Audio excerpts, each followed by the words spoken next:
Gojo kanyo mago mag UDA masani koro riwore kod DCP e kaunti ma Siaya koro ne giwacho ni giwuok e UDA kaluwore ni nyaka sani koro singo mopogore opogore mane ochwal negi pok ochopo kare. To magi duto timore kinde ma bende IEBC ikore mano mar timo yiero madundo. Wang'e ni e kaunti ma Siaya kono bende nitiere kar chung' od bura ma Ugunja mibo bed ka itime yiero madundo mano toka Opiyo Wandayi no yier kaka jatend migao mar teko e pacho kae. Ochieng' Jera MCA Malindi odiochieng' manyoro e bura mane untiere godo ka jokanyo mag ODM e kaunti mano ma Nairobi ka ni wacho nutemo mar tego ODM mano motelo ne yiero mopogore opogore pacho kae. To ODM bende wang'eyo ni nodonje winjruok mano mar tiyo kanyakla kod duond bura mano mar UDA kata sirikal mar Kenya Kwanza. Gisani ma koro waneno ka koro wang'eyo ni ng'wech mano mar yiero madundo mibo bed ka itimo e kuonde chung' od bura mopogore opogore. Gazeto kinyi makawuono nondike kanyo no bobedo ng'wech e kinda sirikal mar Kenya Kwanza kod ODM makoro sani koro tiyo kanyakla ka achiel kod kweth mapingo piny owacho mano moting'o mar jatend duond bura mar DCP mar Rigathi Gachagua kod joma moko masani koro pingo sirikal. Ka waneno ka koro jokanyo mamoko mag UDA koro osechako wuok ka donjo e DCP mano nyalo kelo liet machalo nada inyanyete yiero madundo mabro bedo katimore e gwenge mopogore opogore e pacho kae. DCP nyalo bedo ni yiengo gwenge e pacho kae. Joyce agombo doki wach ma bura manyoro. To kiyiena kika doki wach mar ji adek ma wacho mbaka mar DCP Siaya ka. Makiluongo ni attention seekers. Maka dwaro mondo luongi gi omigi fare gi chiemo. To mono haki margi. Amolo tinga nogore ni Kenya freedom of expression. Koro wayien gi wach magidwaro go. Kika wuoyi mano. Awach ni mana bura manyoro. Ne wani bura kaka delegates ma Nairobi. Kanyo cha yiero orumo ma chama e level ma piny to jakom mar ODM Nairobi County Mheshimiwa George Aladwa ma naluwo no neno ber mondo ji orom ji ong'ere.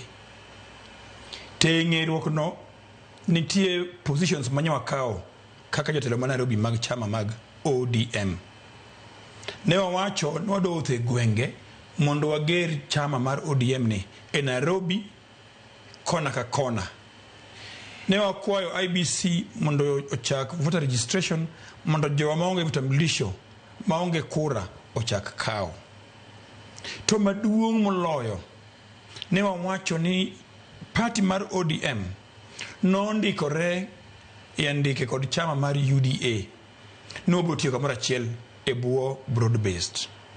Kanyo ne wawacho ni wan kaka jo ODM waikore ma wuodhni gi ker ma Kenya William Samoei Ruto. Gime wacho mano wapenjre niya jomoko wacho ni Ruto rach.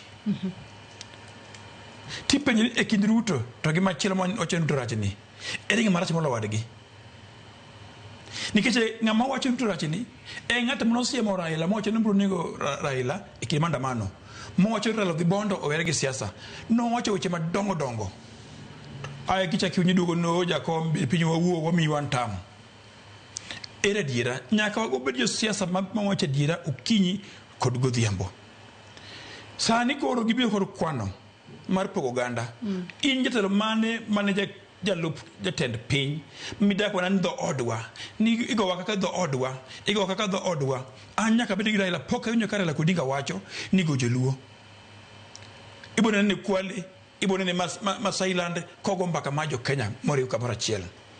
Omiyo wach mare jawa munyoro ni wamiye thuolo maber matimo campaign mare tang'isi gadiera ni by election madhiegi chagi Ugunja mano biro gi ODM. Nikech ODM en chama maduong' mosetieko higni 20 watimo celebrations wige mabiro mbele kae. Chama minyo ka bwana wuoyno kata diwa chiel pok otieko. Diwa chiel kende to wan odhi celebrate 20 years telo machama. Telo machama ok en tuk nyithindo. To gimomiyo igo Ruto maduong' kabiro piny wang'iyo. Gimomiyo igo President Ruto. Jomago President Ruto gin jo ot ma kachago wuicha. Aomiyo nikech President Ruto ochungero ute ni maskinde ma Kenya. Ute man igdaki ot tichoro mathin to bang' higni mathin to koro ot dong'ni to jodhot cha ong'eyo ni ute ma Nairobi gin mag-gi, gin landlords ma kaponi Ruto gero ute to tiji mag ute ka dhi rumo, ohala mar ute ka osetho nikech koro imiyo ji ute gi sirikal ma imiyo gi Ruto. Mar ariyo, Igo Ruto nokawo nyithi luo mariek okete sirikal. Ruto dhi rango mowacho ni mondo molo iriek. Ang'o momiyo josiago be gin mana joluo to gin be koro giwacho ni jatend piny nosingonegi gik mathoth to pok gineno, mane momiyo koro gidare UDA gidhi e DCP. En mana joma tin kende ema yuto to jomoko mok yut to koro chunygi jok. Koro giwacho ni we watemane komachielo, we waskiza ground ma en DCP. Natiwa Sharon, anyisi maber ni sorry Joyce ang'isi ni jomoko nitie magin attention seekers. Giparo ni ka gichung' ji aboro kacha to joka buluongo gin biuru ka piyo piyo mondo konywa Siaya mondo omiyo gimoro. Mano gima nitie siasa, mano haki margi, okada wuoye. Ana wuoye wach ma President Ruto notimo mondo mi wan kaka jo ODM wawach ni ng'ani nyalo tiko maber. Ruto dhi okawo nyithiwa oketi tich, okawo wiye maler, okawo Raymond Molo oketi tich, jogo ywak ni mane komgi omi jaonagi, okawo Wandai omi minister, kendo minister maduong' mok tin tiyo kendo tijene maler kabisa. Okawo Mbadi, okawo jo ODM nyaka oparnya gini omiyo tije. Koro kata kijaneko ng'ama pari mi tije kawuono dhi Homa Bay e higni 60 kawuono kod State Lodge e midhi Nyanza moro ni Kisumo. Koro ng'ama tiyo maber makonyo ogandawa waringo wadhi kanye. President Ruto chiko ite winjo ma jopiny wacho, to jomoko nitie mokawo ng'anyo ma Gen Z ma en ratiro margi oloko siasa. Wamunyoro okawo ng'anyo ma Gen Zs giloko siasa, gikele janjao, gikele jokwoye mondo olokgo sirikal mar Ruto. To maji te oseng'eyo ni nye gikelo ji ka gigolo Kiambu gi Thika mondo biyo join ng'anyo mondo kwal gik moko, to Nyasaye otimo hono ni gikwalre kendegi. Gikwalo mondo gin giwegi, to giwacho ni jogo nyogol Kisumo, moko nyogol Kericho, tipenjo gi niya, Ruto wacho ni jomo nyokwelo gi te mondo makgi, to moko gog bunde. Kendo giywak ni jokigo jogo bunde, igo joggi. To ka jakuonyo biro kweli mowuok Nyanza, mowuok Siaya, kidwa goye nang' ywak. Omiyo magi miriambo mag siasa ma jogi timo mondo miyo wache Ruto rach, tadire mantie ni gipango mpango magol Ruto e kom kasa pok oromo.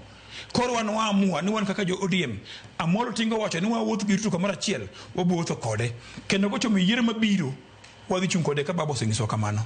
Mondo wariw Kenya ni wabed gi Kenya ma nitie gi dongruok to gi kwe. Atieko niya, Kenya motuoni chiemo numuoch gi tugo matindo gi. To komuoch Kenya kende piny mani Eastern Central Africa ma pod kwe nitie gi demokrasi miyalo ng'anyo mok goyi. Sani kidhi Tanzania miyo chonyono piny ma kitemo ni to jela. Kidhi Uganda irito gi bunde, kidhi Rwanda irito gi bunde, kidhi Burundi irito gi bunde, kidhi Congo pinje gi te nyaka Sudan. To Kenya mag tuoni chiemo numuoch, to mondo duoke kama entie sani biro kawo higni 50 kata higni 100. Omiyo jowa odog chien opar ni wan kod Kenya ma nyaka warite. Erokamano. Mesha Kodede nyalo bedo ni